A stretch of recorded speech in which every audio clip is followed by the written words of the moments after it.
L'admiration rend-elle aveugle ? L'admiration pour les personnes riches, pour celles qui ont du pouvoir et celles qui sont connues. Bonjour et bienvenue dans ce deuxième épisode de Un avenir désirable, le potentiel des humains. Le podcast qui permet de comprendre comment nous pouvons aller bien dans un monde qui va mal. Nous vivons dans un monde qui nous fait souffrir et c'est en prenant conscience précisément de ce qui nous met en difficulté que nous pouvons nous en protéger. En écoutant nos exigences fondamentales de sens, de justice, de paix et d'amour, nous prenons soin de nous et des autres. Et ça pourrait même changer le monde. Nous sommes Gilles et Anne. Bonjour. Nous avons mené une réflexion sur la société parce que nous étions inquiets de l'augmentation de l'agressivité dans les relations. Nous avons voulu en comprendre les raisons et aussi chercher comment nous pourrions contribuer à la faire diminuer. Ce deuxième épisode sera plus facile à suivre si vous avez écouté le premier. Nous y avons présenté 4 concepts psychologiques qui servent à décrypter ce qui se passe dans les relations et qui permettent aussi de comprendre le monde. Pour rappel, ces 4 concepts vont par paire.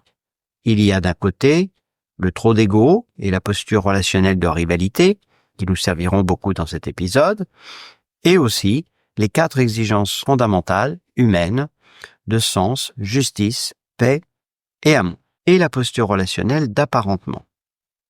Nous avons expliqué dans le premier épisode pourquoi le trop d'ego et la posture relationnelle de rivalité sous-tendent des comportements qui peuvent être agressifs et violents. Et maintenant, dans ce deuxième épisode, nous allons nous interroger sur les désordres du monde pour savoir s'ils ne viendraient pas de la prédominance du trop d'ego. Comment sommes-nous arrivés à parler de l'état du monde alors que notre sujet de réflexion relevait au départ de la psychologie ? Tout simplement parce que la notion d'injustice s'est imposée à nous comme étant une des causes de l'augmentation de l'agressivité et de la violence. Nous en avons pris conscience à partir de l'injustice relationnelle que subit un enfant qui n'est pas suffisamment écouté par ses parents. Nous avons expliqué dans le premier épisode qu'un parent qui est dans le trop d'ego se considère comme étant supérieur à son enfant du fait qu'il a plus de compétences. Il pense souvent qu'il sait mieux que lui ce qui est bon pour lui, ce qui justifie le fait d'imposer ses décisions sans tenir compte de son point de vue. L'enfant doit donc obéir avant toute chose. Peut-être que vous-même, enfant, vous avez eu le sentiment de ne pas être suffisamment écouté. Un enfant qui est dans cette situation peut ressentir un sentiment d'injustice et peut être débordé par ce sentiment et devenir violent verbalement ou physiquement. Son parent le sanctionne alors sans se remettre en cause, en ignorant la violence qu'il lui inflige en ne l'écoutant pas suffisamment. Le sentiment d'injustice de l'enfant ne peut que grandir et donner lieu à une autre violence. Sanctionner plus sévèrement et ainsi de suite. C'est l'entrée dans un cercle vicieux de violence intrafamiliale. Ce cercle vicieux de la violence, nous l'avons retrouvé à l'échelle des organisations sociales. Prenons l'exemple d'une entreprise dont le but est de maximiser les profits à tout prix, y compris au détriment des salariés. Ces derniers ont beau exprimer leur mécontentement, faire remonter des difficultés de fonctionnement, ça ne change rien. Leur mal-être grandit et peut se traduire par des conflits sociaux qui peuvent déraper dans la violence. La violence des salariés est unanimement condamnée, en ignorant la violence systémique qu'ils subissent en amont, l'enrichissement des dirigeants ou des actionnaires à leur détriment. Ça peut donner lieu à de nouvelles violences, sanctionner plus sévèrement du fait de la récidive, et ainsi de suite. Souvenez-vous de ce qui s'est passé à Air France en 2015. Une réunion avec le directeur des ressources humaines avait dégénéré et 2 cadres avaient fini par s'échapper. L'un d'eux avait eu sa chemise arrachée et les images de la chemise déchirée avaient fait le tour du monde. Bien sûr, la violence des employés avait été condamnée unanimement. Mais le contexte du surgissement de cette violence n'avait pas été médiatisé. Le directeur des ressources humaines venait annoncer près de 3000 licenciements alors que l'entreprise faisait des bénéfices. Quand les victimes se rebellent, elles sont condamnées pour leur violence réactive, alors que la violence systémique qu'elles subissent est invisibilisée. Des salariés d'Air France ont été condamnés par la justice. Air France est une grande entreprise, Mais la même chose peut tout à fait se produire dans une entreprise de petite taille. Vouloir s'enrichir en exploitant ses employés est fondamentalement injuste. Si vous regardez autour de vous, vous vous apercevrez peut-être que vous avez des proches qui travaillent dans des conditions pour le moins discutables. Ou peut-être même vous-même d'ailleurs. Nous venons de voir que le cercle vicieux de la violence est potentiellement présent dans les relations et au sein des organisations sociales. Nous allons maintenant voir qu'il est présent au niveau sociétal. Victor Hugo l'a parfaitement dépeint dans son livre Claude Gueux. Cet homme, Claude Gueux, est mis en prison pour avoir volé de quoi nourrir sa famille. Il y est maltraité par un directeur d'atelier tyrannique qu'il finit par tuer. Il est alors condamné à mort. Nous pourrions trouver d'autres exemples de cercles vicieux de la violence sociétale. Alors, précisons tout de suite que quand nous parlons de société, il s'agit de la communauté humaine, car nous, les humains, faisons société depuis que nous avons développé les transports et les communications à l'échelle planétaire. Le film Titanic l'illustre par un dialogue entre M. Ismay, le concepteur du bateau, et le commandant. M. Ismay ne se satisfait pas d'avoir construit le plus grand paquebot de l'époque, il en veut plus.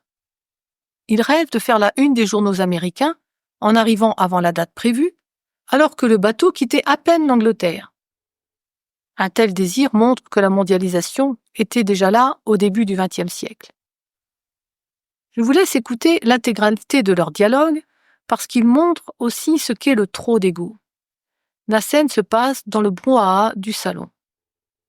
4 des chaudières ne sont toujours pas allumées. Non, je n'en vois pas le besoin. Nous faisons une moyenne très honorable. Oui, bien sûr. La presse connaît la taille du Titanic. Maintenant, je veux qu'elle soit émerveillée par sa vitesse. Nous devons lui offrir du nouveau à publier. Le voyage inaugural du Titanic doit faire les gros titres. Monsieur Ismay, je préférerais ne pas pousser les moteurs tant qu'ils ne sont pas rodés. Bien sûr, je ne suis qu'un passager. Je laisse à vos bons offices le soin de décider ce qui est le mieux. Mais quelle glorieuse fin de carrière pour vous que ce voyage si nous arrivions à New York mardi soir à la surprise générale. On ferait la une des journaux du matin. Finir sur un exploit, mon cher Édouard. Bravo. Le commandant est congratulé d'un « brave homme » très condescendant parce qu'il a fini par opiner de la tête, visiblement à contre-cœur. Vous comprenez avec cette scène que le trop d'ego peut conduire à s'imposer en faisant fi de l'expertise de l'interlocuteur et éventuellement à provoquer des catastrophes. Le film illustre aussi parfaitement l'injustice sociale de notre société pyramidale. Les riches sont en haut et ont des privilèges. Sur le bateau, ils sont sur le pont supérieur et les serviteurs descendent promener leurs animaux de compagnie sur le pont inférieur pour qu'ils y fassent leurs besoins. Tout le monde sait ça, et pourtant cette injustice ne semble pas déranger tant que ça. Les riches sont le plus souvent admirés. Ils incarnent le fait d'avoir réussi dans la vie. Dans la société, comme dans toutes les organisations sociales pyramidales, plus on monte dans les échelons, plus le trop d'ego est fréquent. Il est renforcé par la jouissance ressentie quand on se pense supérieur. Une autre scène du Titanic l'illustre. Celle dans laquelle Cal, le fiancé que Rose n'arrive pas à aimer, lui offre un bijou d'une grande valeur pécuniaire et symbolique, pensant qu'ainsi elle lui ouvrirait son cœur. Écoutez. Oh mon Dieu. Une façon peut-être de vous rappeler mes sentiments pour vous. C'est un... Un diamant, oui. 56 carats pour être exact. Il a été porté par Louis XVI. Il l'avait appelé Océanicor. Le cœur de l'océan. Oui.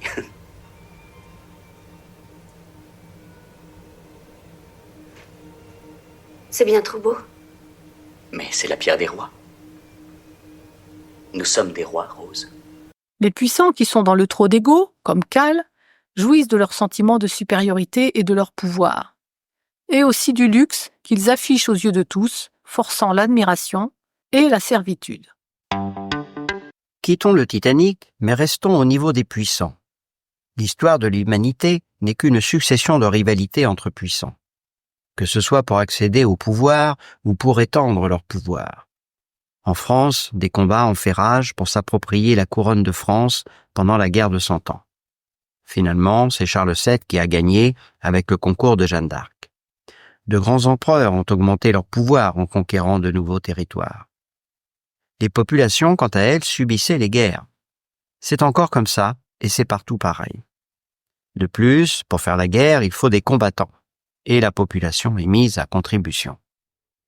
Rien n'est pire que la guerre, mais le trop d'ego des puissants peut entraîner leur population dans des guerres sans limite. Parallèlement à ça, les humains ont écrit des conventions internationales, celles de Genève et de La Haye, qui posent un cadre pour la conduite de la guerre. Elles ont pour but de limiter les souffrances causées par les conflits armés. Pourquoi ne pas agir en amont pour éviter les guerres? Qui déclare les guerres? Les humains. Nous avons expliqué dans le premier épisode que le trop d'ego peut provoquer des violences sans limite. C'est la même chose au niveau collectif avec les guerres. Quittons maintenant le niveau des puissants et de la guerre pour décrypter comment le trop d'ego impacte la vie ordinaire. Tout le monde sait que la vie est beaucoup plus facile pour ceux qui ont de l'argent. Se loger, se nourrir, se soigner, faire des études. Et dans une société pyramidale, les places enviables sont en nombre limité. La compétition sociale est donc rude pour se faire une place au soleil. À tel point que des parents, soucieux de l'avenir de leurs enfants, pensent devoir les armer pour la vie. Évidemment, plus on arme les enfants pour la vie, plus la compétition sociale se durcit. Cette expression, armer les enfants pour la vie, montre que nous avons pu être conditionnés à la posture relationnelle de rivalité à notre insu. Non seulement l'argent rend la vie plus facile, mais aussi il suscite de l'admiration chez les autres. C'est un gain narcissique qui peut facilement faire basculer une personne dans le trop d'ego. Elle s'enrichit et devient hautaine alors qu'elle ne l'était pas avant. Le gain narcissique lié à l'argent peut aussi être recherché par une personne qui est déjà dans le trop d'ego, par conditionnement. Elle cherche à s'enrichir, c'est son but, et peu importe comment. Les moyens pour y arriver peuvent être très variés. Conduire un business agressif, jouer des coudes pour monter dans l'ascenseur social, chercher le pouvoir ou la notoriété, participer à des arnaques, des vols et des trafics illicites. L'organisation pyramidale de la société et la survalorisation des riches sont présentes depuis tellement longtemps que ça peut paraître inévitable. On entend dire parfois « il y a toujours eu des riches et des pauvres », ben oui, donc ça paraît normal. Les personnes qui défendent cette organisation sociale injuste prétendent qu'elle est naturelle, et elles s'appuient sur le fait que chez les animaux, il y a des dominants et des dominés. Certes, c'est incontestable, mais la grande différence est que chez les animaux, il n'existe pas d'organisation pyramidale qui reconduise à leur sommet des héritiers. Les dessins animés du type Le Roi Lion le laissent entendre. Mais ce ne sont que des projections humaines sur le règne animal. Dans les classes dominantes, on se transmet le pouvoir et l'argent de génération en génération. Pendant longtemps, le portrait des puissants a été fait par des peintres. Puis il y a eu l'invention du miroir. En France, avec la construction de la Galerie des Glaces du château de Versailles, un nouveau mode d'expression du trop d'ego a vu le jour. La fabrication industrielle des miroirs a permis aux bourgeois de s'en procurer, et certains d'entre eux ont voulu être comme des rois soleil. Il y a toujours eu des personnes pour le voir et pour s'en moquer, à commencer par Molière. Puis le miroir est devenu un objet anodin présent dans tous les foyers. La démocratisation de l'accès à l'image de soi a permis aux personnes qui étaient déjà dans le trop d'ego de cultiver une image flatteuse d'elles-mêmes pour soutenir leur sentiment de supériorité. Souvenez-vous qu'une personne qui est dans le trop d'ego vit les relations comme un rapport de supériorité-infériorité. Elle ne peut évidemment pas être supérieure à tout le monde, mais elle trouve toujours le moyen de se penser supérieure à quelqu'un pour se rassurer narcissiquement. Et elle a besoin de regards admiratifs. Ce rapport à l'image de soi, problématique, il faut bien le dire, a ensuite été renforcé par l'arrivée de la photo, du cinéma, de la télévision et des smartphones qui permettent de faire des selfies et des mises en scène. Les personnes qui investissent le fait de se mettre en valeur, qui peaufinent leur image pour en imposer aux autres, réussissent mieux dans la vie. Elles acquièrent plus facilement des postes de pouvoir et s'enrichissent aussi plus vite. Résumons ce qu'il en est du trop d'ego. La personne vit ses relations comme des rapports de supériorité-infériorité, se nourrit du regard admiratif des autres et entretient le sentiment de sa supériorité pour préserver sa bonne estime de soi. Celle-ci chute à chaque fois qu'elle se trouve en position d'infériorité. Le sentiment de supériorité peut se nourrir de tout. La richesse, bien sûr, le pouvoir, même le plus petit qui soit, le statut social, le fait d'avoir une compétence particulière, le fait de détenir un savoir, et même le simple fait de penser quelque chose. Dans ce cas-là, ceux qui ne partagent pas cette pensée sont considérés comme étant idiots, inférieurs. Nous insistons sur le fait que ce n'est pas l'ego qui pose problème, c'est le trop d'ego. L'ego, quant à lui, participe à notre bien-être. Il est une source de motivation, laquelle est entretenue par des compliments. Nous sommes des êtres sociaux, donc le regard des autres nous impacte. C'est pourquoi nous sommes contents de recevoir des retours positifs. Complimenter quelqu'un pour ce qu'il dit ou ce qu'il fait, ce n'est pas l'admirer en bloc. L'admiration tend à rendre aveugle, car elle est fondée sur une idéalisation. Quand une personne en admire une autre, elle accepte d'être en position d'infériorité et nourrit sa bonne estime de soi du fait de la côtoyer. Elle ne peut pas interroger, par exemple, la façon dont cette personne s'est enrichie ou la façon dont elle se comporte. Elle a plutôt tendance à le limiter. C'est avec d'autres personnes qu'elle se place en supériorité. Du point de vue psychologique, cette personne n'est plus en capacité d'écouter ces 4 exigences fondamentales, de sens, justice, paix et amour. C'est souvent sous l'effet d'un conditionnement éducatif et social. C'est donc souvent inconscient. Quoi qu'il en soit, dans le monde tel qu'il fonctionne actuellement, les personnes qui sont dans le trop d'ego, qui en imposent et qui s'imposent, sont valorisées et elles grimpent socialement plus facilement.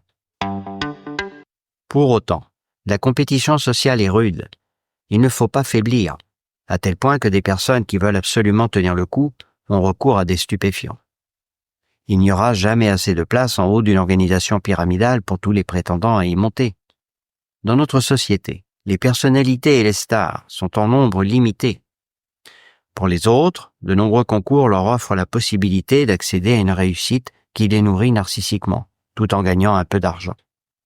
Il est possible aussi d'entretenir le trop d'ego en imitant une personnalité, en s'habillant comme elle ou en parlant comme elle, y compris si celle-ci s'autorise des comportements irrespectueux, voire violents verbalement. Et pour finir, posséder des biens de consommation, particulièrement ceux qui sont tendance, permet aussi de nourrir le trop d'ego. La publicité utilise largement ce ressort narcissique pour pousser les gens à surconsommer. Une grande marque de produits de beauté est emblématique. Si je vous dis « parce que vous le valez bien » ou « parce que je le vaux bien », est-ce que vous voyez de quelle marque il s'agit? Surconsommer n'est pas tenable écologiquement. Nous avons depuis longtemps un 6e continent fait de déchets plastiques. Là encore, nous pensons qu'il serait pertinent d'agir en amont, en remettant en cause ce qui perpétue la surconsommation. Le trop d'ego pour certains, mais aussi l'habitude pour beaucoup d'entre nous. L'humanité est face à 2 risques majeurs, qui sont tous 2 sous-tendus par le trop d'ego. L'autodestruction par la guerre et la dégradation des conditions de vie sur Terre, au point que ça pourrait compromettre la survie de l'espèce humaine.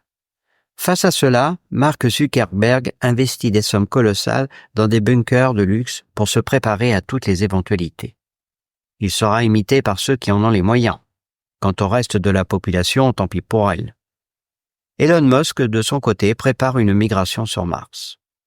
Peu lui importe d'essayer de ne sauver qu'une infime partie de la population, tout en aggravant la crise écologique avec le développement de l'industrie spatiale. Et si le jour vient d'une telle migration, la rivalité battra son plein pour faire partie du voyage et aller reproduire ailleurs les mêmes erreurs que sur la Terre. Nous sommes tous embarqués dans l'aventure, comme sur le Titanic. Nous savons qu'il n'y a pas assez de place dans les canots de sauvetage. La différence est que nous pourrions tous ensemble essayer d'éviter que le bateau-planète coule. Nous pourrions décider de mettre toute notre intelligence et toute notre énergie dans le projet de sauver la planète et d'y vivre en paix. Nous approchons de la fin du 2e épisode. Dans un monde où c'est le trop d'ego, l'apparence et les faux semblants qui priment, les personnes qui ne jouent pas le jeu de la compétition sociale sont défavorisées, entravées. Nous pouvons avoir l'impression que le trop d'ego est majoritaire et être découragés. Mais en fait, ce n'est pas le cas. C'est simplement que les personnes qui sont dans le trop d'ego occupent le devant de la scène et les postes de pouvoir. Il faut dire que nous leur laissons ces postes de pouvoir. Il ne faut donc pas s'étonner de vivre dans un monde qui nous fait souffrir, à tel point que certaines personnes se sentent inadaptées au monde. Est-ce que cette idée vous a déjà traversé l'esprit? Et est-ce que vous faites partie des personnes qui préfèrent le contact avec les animaux à celui des humains? Cette préférence, en fait, est tout à fait compréhensible. La relation avec les animaux est plus simple parce qu'ils n'ont pas d'ego, dans le sens où ils ne se représentent pas eux-mêmes.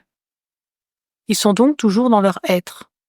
Concrètement, ça veut dire qu'ils sont authentiques. Le chien est content de revoir son maître, il ne fait pas semblant. Et quand il n'aime pas quelqu'un, ça se voit, il n'y a pas à s'y tromper. L'enjeu pour chacun de nous est de réussir notre vie plutôt que de réussir dans la vie. De pouvoir être fier de réussir sans que ça soit au détriment de quiconque. De pouvoir aussi se protéger d'une éventuelle déprime à laquelle les sentiments de fatalité et d'impuissance peuvent conduire. Comment trouver son chemin? C'est deux sujets que nous aborderons dans le prochain épisode et nous aurons le plaisir d'en parler avec Valérie qui témoignera de son expérience. Merci d'avoir écouté ce deuxième épisode. N'hésitez pas à nous laisser un petit commentaire pour nous dire ce que vous pensez de cette petite description rapide du monde, par exemple, ou pour parler d'autre chose. Ça nous fera plaisir et ça contribuera aussi à la diffusion du podcast. Merci encore, portez-vous bien et rendez-vous pour le prochain épisode qui sortira le 10 mars. À bientôt!